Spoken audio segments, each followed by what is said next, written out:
and we've had a really busy week. We were all working late last night just to get the plants out with Hannon for the weekend. And we're really excited to have lots of heucheras back on the list again. They're really good pot fillers, they're really nice in containers. This is a favourite of mine, it's called Delta Dawn. Just look at the foliage colours, so unusual, so different. So we've a lot on our list, so take a look at everything marked new. So this particular cube, we picked out the new plants that we have on our list this week. I think we've 45, Natalie, in total. Lots and lots of new plants, including lovely geraniums and Max Frey. We also have lovely yellow helianthemums, so you look and see how full the plant actually is. Rebecca, I know it's a bit early for Rebecca, it's not in flower, but people want it now.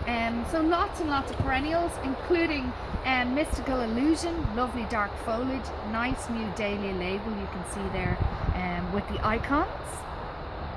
We also have the Dreamy series, which I love because they're lovely and compact.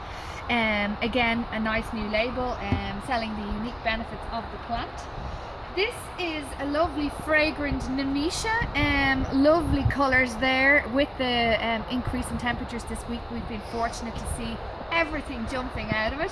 So the pressure's on now to clear the tunnels. Peter, our production manager, that's a daily conversation we're having. These are really nice perennial violas. I started showing people these this week, so if you want to include them in your perennial section, they're in the Alpine offer. So something else.